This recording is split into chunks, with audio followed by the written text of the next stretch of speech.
Um ex-assessor de Gedel Vieira Lima disse em depoimento que destruiu documentos, anotações e outras provas a pedido de Gedel e de parentes do ex-ministro. Job Ribeiro Brandão deixou claro para autoridades que quer fechar um acordo de delação. A TV Globo conseguiu com exclusividade o depoimento. A reportagem é da Camila Bonfim. Job Ribeiro prestou depoimento na última terça-feira na Polícia Federal em Salvador. As impressões digitais dele foram encontradas nos 51 milhões que estavam neste apartamento em Salvador, chamado pela Polícia Federal de bunker de Gedel.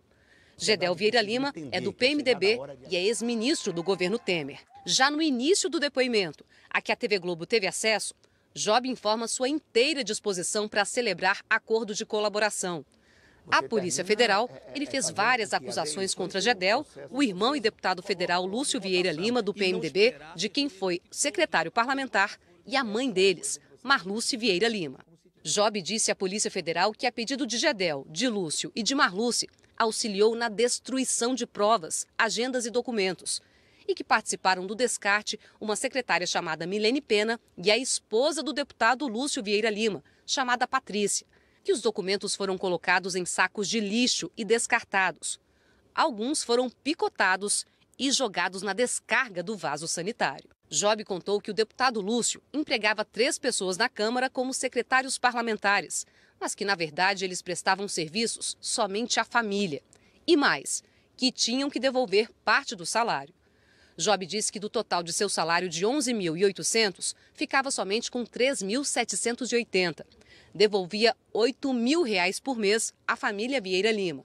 A diferença era sacada gradualmente durante o mês e entregue para a mãe de Gedel e do deputado Lúcio Vieira Lima. E o dinheiro era guardado no closet. E que também se lembra de entregar parte de seu salário várias vezes em dinheiro vivo ao próprio deputado. Sobre os 51 milhões, Job contou que até o início do ano passado ficava tudo guardado em malas e caixas dentro do closet de Marluce Vieira Lima, mãe de Gedel e Lúcio. E que só depois disso as caixas foram removidas para outro local, que ele desconhecia até a Polícia Federal fazer a apreensão histórica em setembro. Job Ribeiro disse à Polícia Federal que não sabia a origem de tanto dinheiro, mas que contava e separava as notas para repassar a pessoas que iam no apartamento da mãe de Gedel e de Lúcio. Ele afirmou também que já fez entregas em dinheiro vivo de quase R$ 2 milhões e que já chegou a contar dinheiro dentro do apartamento do deputado Lúcio Vieira Lima. E que foi 5 ou 6 vezes na Odebrecht, em Salvador, para pegar dinheiro com uma pessoa chamada Lúcia, amando de Gedel e Lúcio. E que ele foi informado que se tratava de dinheiro de doações de campanha. Gedel Vieira Lima ficou em prisão domiciliar entre julho e setembro deste ano. E foi justamente nesse período que Job Ribeiro diz que o ex-ministro ordenou a destruição de provas. A Procuradoria-Geral da República enviou ao Supremo um parecer em que defende que Gedel continue preso. O entendimento é que os fatos novos, revelados nesse depoimento, indicam que o ex-ministro representa risco à ordem pública e que a prisão domiciliar não impediu o ex-ministro de cometer novos crimes. O advogado dos irmãos Vieira Lima disse que está impossibilitado de se manifestar porque não teve acesso ao documento. Nós tentamos falar com a mãe de Gedel e de Lúcio, Marluce Vieira Lima, com a mulher de Lúcio, Patrícia, e com a secretária Milene Pena, mas não conseguimos contato.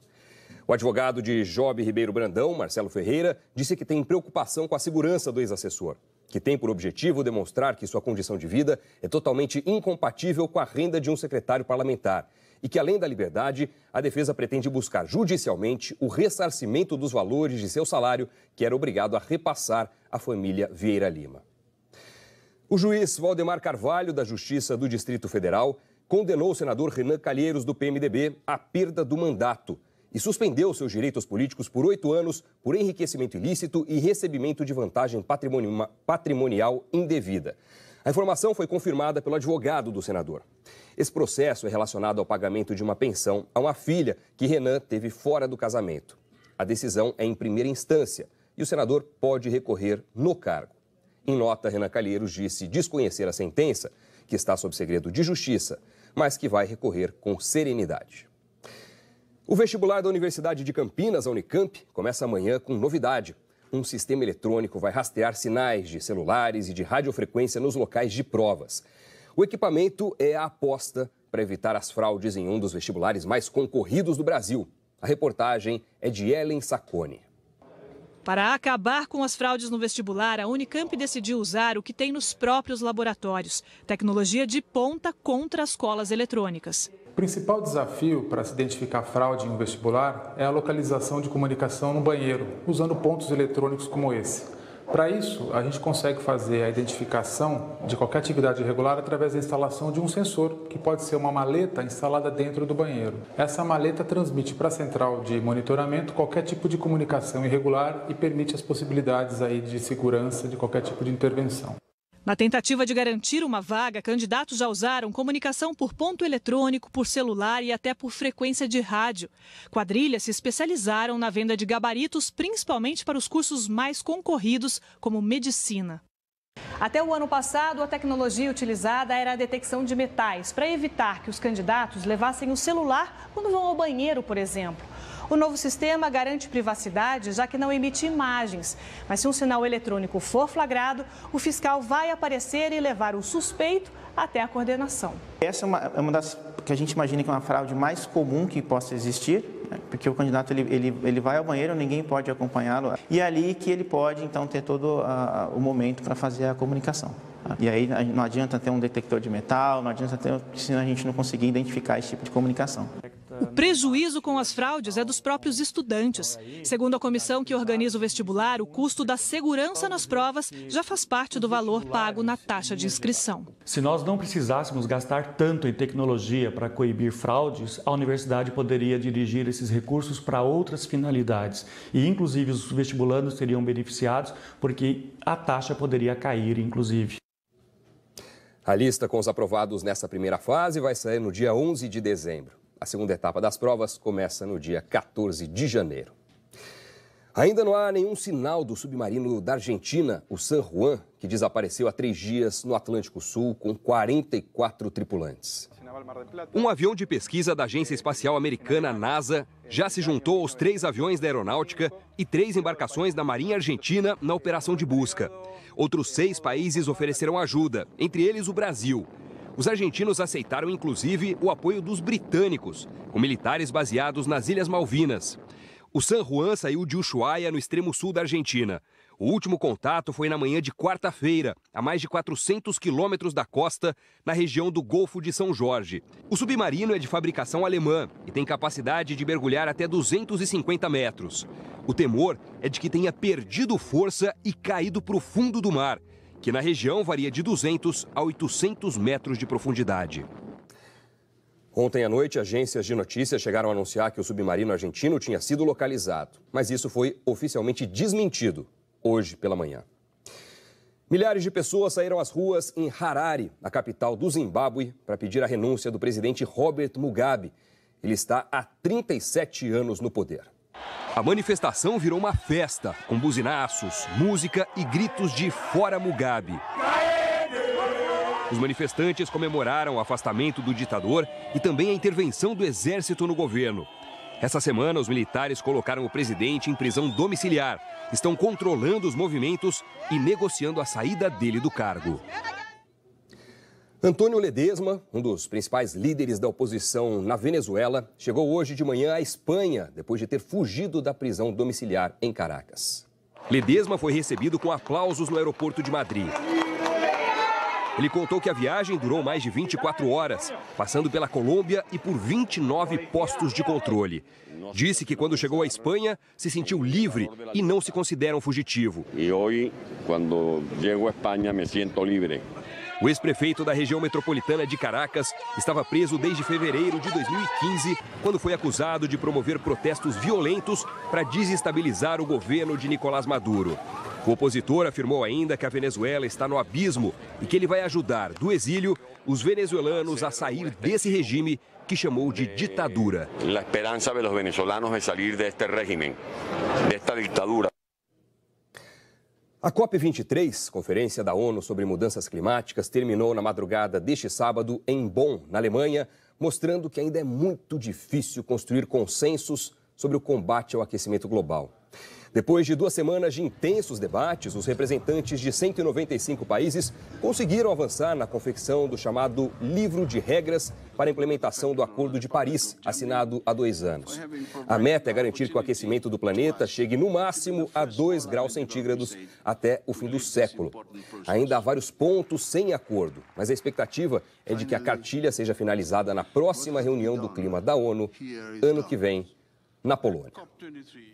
Vamos falar agora sobre a previsão do tempo. A Jaqueline Brasil já está aqui. Jaque, bem-vinda, boa tarde. Boa tarde para vocês. Bom, você avisou ontem que ia chover forte, em particular no sul e no sudeste. Hoje à tarde, chove também?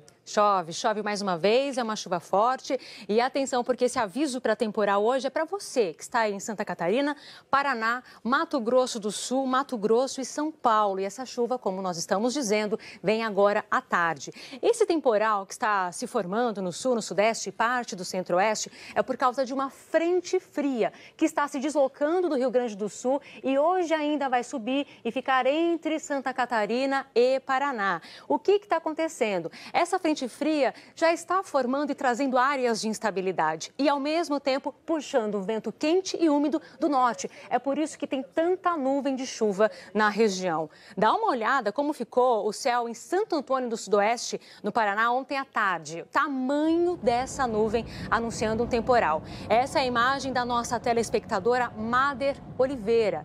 Em São Miguel do Iguaçu, também no Paraná, choveu mais de 170 milímetros em 24 horas. Várias ruas ficaram alagadas e o nosso telespectador, Matheus Cunha, filmou tudo com o celular dele aí. Olha só que imagens impressionantes. E hoje pode chover de novo aí no Paraná, aliás, em boa parte do sul, pegando também centro-oeste, norte do país e parte do sudeste, onde o tempo fica firme na região da Campanha, no Rio Grande do Sul, boa parte também aqui do nordeste, pegando norte do Pará e Roraima. Falando em Roraima, vai fazer muito calor em Boa Vista. Máxima de 35 graus, 32 em Belo Horizonte, 27 em Campo Grande, 35 no Rio de Janeiro e aqui em São Paulo, 30 graus fazendo calor. Fazendo calor, 30 graus, isso hoje e para amanhã, com a previsão? Domingo? Fica bem dividido, tá? Olha só, nas regiões norte e centro-oeste o calor continua e a chuva vem a partir da tarde. Agora, no sudeste, atenção, porque tem alerta para chuva volumosa em quase todo o estado de São Paulo, pegando o sul do Rio de Janeiro e também o sul de Minas Gerais. E atenção, porque tem risco para deslizamento e alagamentos. Mas como nós estamos no fim de semana, a gente também traz a Rota do Sol para você, onde o sol vai brilhar e nem vai dar chance para chuva. Por exemplo, nas praias de Torres, no Rio Grande do Sul, máxima de 22 graus, não vai fazer tanto calor assim, mas vai ficar bem agradável. Depois subindo mais, Porto Seguro na Bahia, 28 graus, Aracaju em Sergipe, 30 graus e São Luís, Maranhão, 32 graus. Deu para fazer uma invejinha aí? Oh. E não pequena. Valeu, Jaqueline, obrigado. Boa tarde para você. Boa tarde. Tchau, tchau.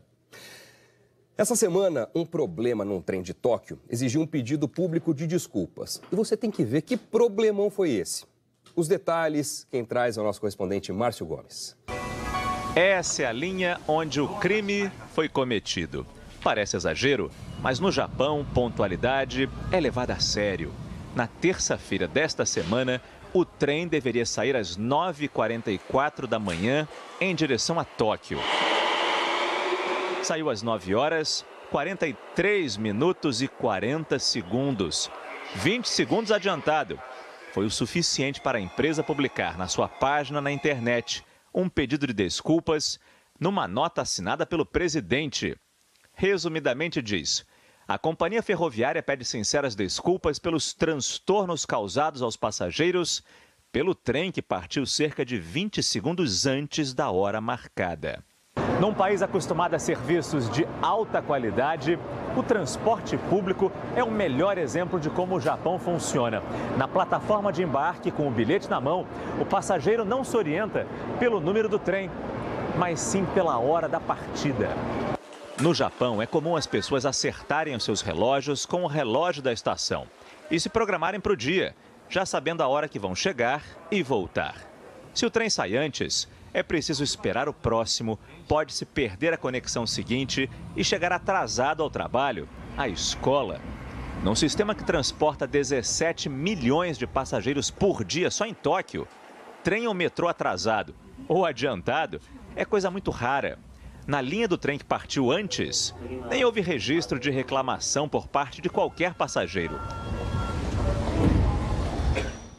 Impressionante. A gente costuma falar aquele termo pontualidade britânica, mas pelo visto a pontualidade japonesa é ainda mais precisa, né? Aqui no Brasil o assunto agora também tem a ver com mobilidade, ou quase isso. Um longo trecho de uma linha de metrô de Fortaleza foi prometido para o ano que vem, mas nenhum metro foi construído. A reportagem é do Alessandro Torres. Os canteiros de obra estão pela cidade há 4 anos, mas por trás dos tapumes só tem entulho e resto de material de construção. Não há nenhum furo no asfalto que deveria ter recebido as obras da linha leste do metrô de Fortaleza. Um transporte que beneficiaria 400 mil pessoas por dia. A obra, que começou em 2013, parou pouco mais de um ano depois. A empresa Setenco, que formava o consórcio com a empresa Aciona, deixou o empreendimento alegando que não recebeu o devido pagamento do estado do Ceará. Ao refazer o consórcio vencedor, o governo escolheu incluir neste consórcio uma outra empresa que tinha participado da mesma licitação e tinha perdido. A partir deste momento, começou todo o imbróglio. Todos os problemas decorrem daí. A inclusão da empresa Marquise, que havia perdido a licitação, está sendo analisada pelo Tribunal de Contas do Estado. Enquanto isso, não há prazo para o reinício das obras. O governo do Ceará não diz quanto dos 2 bilhões e 300 milhões de reais já foram gastos. Mesmo contratando as empresas para executar as obras do metrô, o governo do Ceará adquiriu por conta própria os principais instrumentos para a perfuração dos túneis. 4 tuneladoras, os chamados tatuzões, que estão há 4 anos neste terreno, expostos à chuva, sol e maresia. Os efeitos são visíveis nas peças das máquinas, que custaram mais de 138 milhões de reais. Há pouco mais de um mês, a empresa norte-americana The Robbins Company, que fabricou os tatuzões, começou a fazer a montagem. Mas, segundo o próprio governo, os equipamentos ainda vão passar por uma revisão completa. E a previsão é que eles estejam prontos para começar a escavar os túneis só no segundo semestre do ano que vem. Exatamente o prazo que havia sido previsto para o metrô estar pronto e funcionando. Mais um elefante branco assim do governo, né? Parado aí poderia estar beneficiando a população em relação ao transporte, né? Melhoraria muito. Em nota, a empresa Setenco afirmou que exerceu o direito assegurado por lei de deixar de executar um contrato que não é pago por mais de 90 dias. Segundo a empresa, o governo do Ceará deixou de pagar mais de 20 milhões de reais.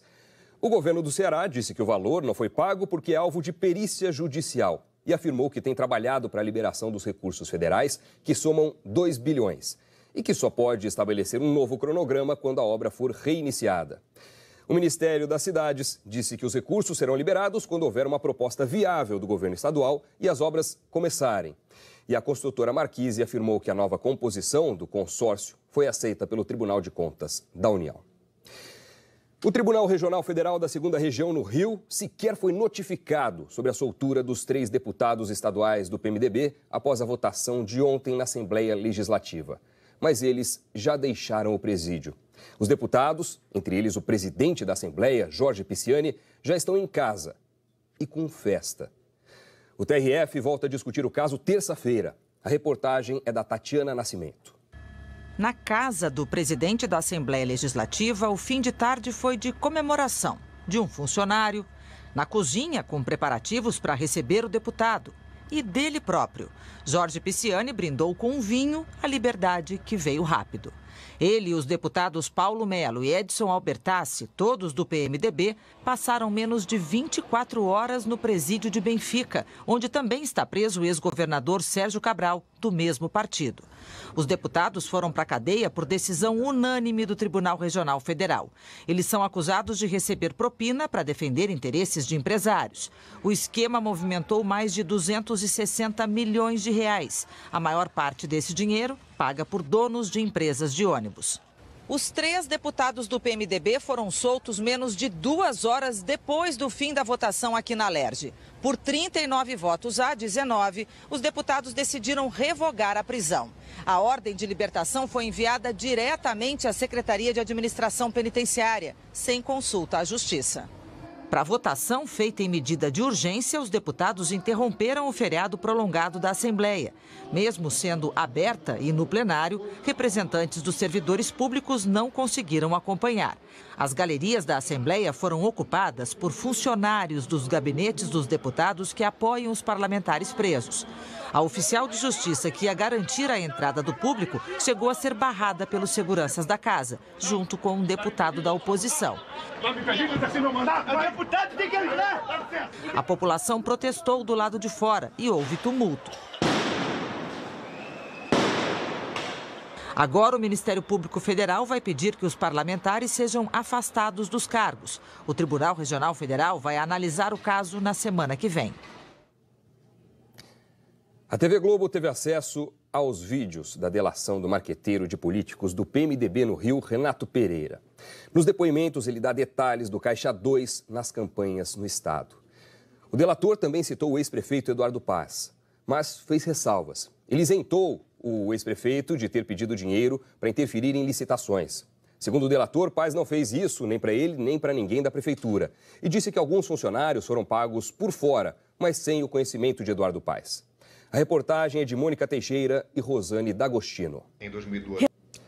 O ministro do Supremo Tribunal Federal, Ricardo Lewandowski, devolveu à Procuradoria-Geral da República o acordo dessa delação premiada do marqueteiro Renato Pereira. O ministro discordou de algumas cláusulas do acordo. O governador Luiz Fernando Pezão declarou que todas as doações de campanha foram feitas de acordo com a Justiça Eleitoral. O ex-prefeito Eduardo Paz disse que os fatos relatados por Renato Pereira são fantasiosos e mentirosos e que a delação não foi homologada pelo STF. A Odebrecht afirma que está colaborando com as investigações dentro do acordo de leniência firmado com o Ministério Público Federal. A defesa de Wilson Carlos afirmou que vai se pronunciar nos autos do processo e nós não conseguimos contato com a defesa de Sérgio Cabral e com o PMDB do Rio. Você vai ver a seguir uma pesquisa importante para a ciência e para a saúde. A descoberta de novas espécies de aranhas venenosas. A gente volta já.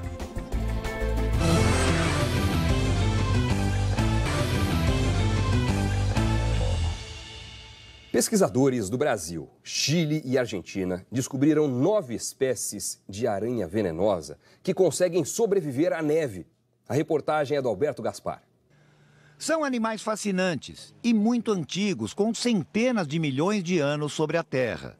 No Instituto Butantan, em São Paulo, há exemplares de grande parte das 2.300 espécies de aranhas já identificadas no Brasil. E ainda falta descobrir muitas outras, diz o pesquisador. Eu acredito que a gente deve ter 3 ou 4 vezes esse número só no Brasil. Antônio Brescovitch trabalha organizando e ampliando a lista. No último estudo publicado, registrou 9 espécies novas, no Nordeste brasileiro e em países vizinhos: Chile, Peru, Bolívia, Argentina e Paraguai. Cada um desses animaizinhos, com diferenciais que só especialistas conseguem identificar, ganhou seu nome científico. Todos começam pelo gênero. Neste caso, Sicarius em latim. Esse nome, sicário, é ameaçador. Tanto em português como em espanhol, um dos significados da palavra é assassino. E esses bichinhos são bem venenosos mesmo, com um veneno ainda pouco estudado, mas que já se sabe que é semelhante ao dessa outra aranha, chamada aranha marrom, bem comum no Brasil e responsável por muitos acidentes, considerada uma aranha perigosa. Já com as sicários, os problemas são bem mais raros, pelos hábitos delas e os lugares onde vivem, regiões muito secas. Tipo desertos, tipo a Caatinga, que é pouco habitada, a população é menor e elas não têm o hábito de entrar nos domicílios, então esse impacto de acidentes é bem menor. Já o impacto científico a partir de um ser tão pequeno pode ser grande. O estudo do veneno para fins farmacêuticos, o estudo da incrível capacidade de adaptação do animal a enormes variações de temperatura. No Chile, por exemplo, ele vive no deserto, mas tem época que neva. Então ele pode viver embaixo de uma camada de até 2 metros de neve e sobrevive a todo inverno. Simplesmente tudo para. Ele praticamente não come nesse período. O pessoal não entende muito bem ainda como é que é esse funcionamento. Terminada a neve, ele volta a ter suas atividades normais. E esse é um estudo interessante na parte fisiológica. Morreu hoje. A seguir tem a Crônica Internacional, o endereço em Londres, onde estão diamantes naturais e outros fabricados em laboratório. A gente volta já.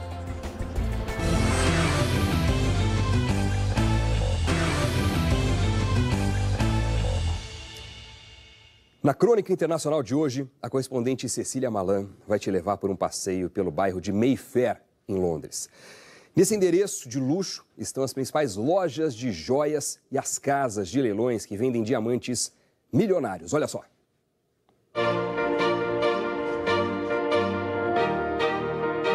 Quem consegue desviar o olhar de tanto brilho?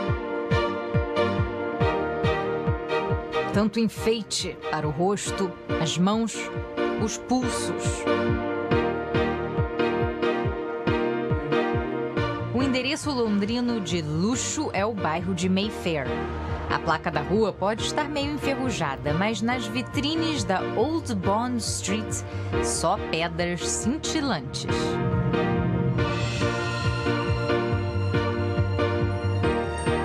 Enfileiradas lado a lado estão as maiores joalherias do mundo, ponto de encontro dos endinheirados.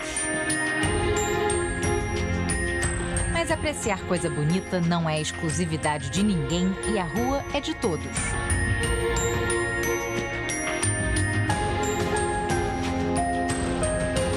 Na esquina com Piccadilly, uma das principais avenidas do centro de Londres, fica a Bentley & Skinner, fornecedora de joias para a família real desde 1880. Vai uma tiara aí?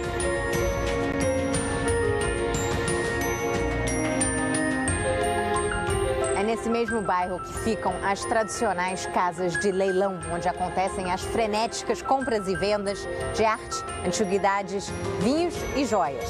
Alguns dos maiores diamantes do mundo foram expostos ao público aqui em Londres antes de serem arrematados por verdadeiras fortunas.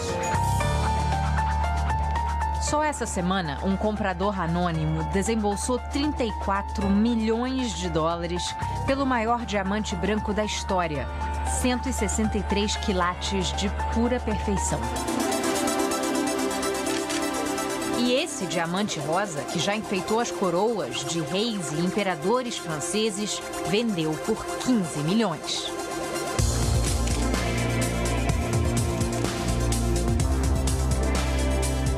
Mas precisa ser tão caro?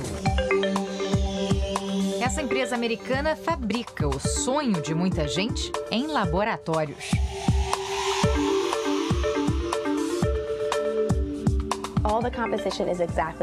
A composição química é a mesma, garante a diretora.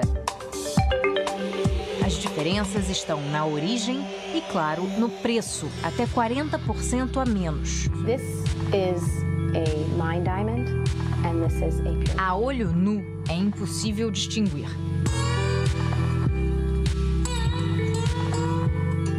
Atualmente, as pedras criadas pelo homem representam 1% do mercado mundial de diamantes brutos e podem chegar a 15% nos próximos 3 anos.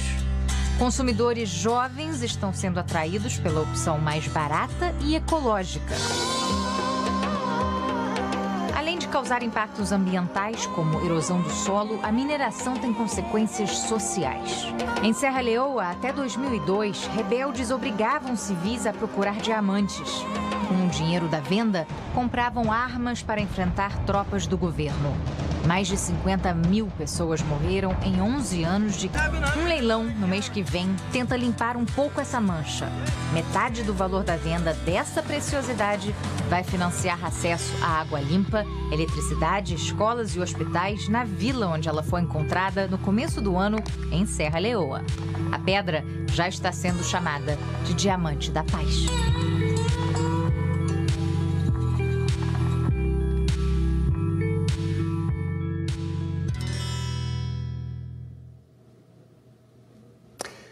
O Jornal Hoje termina aqui.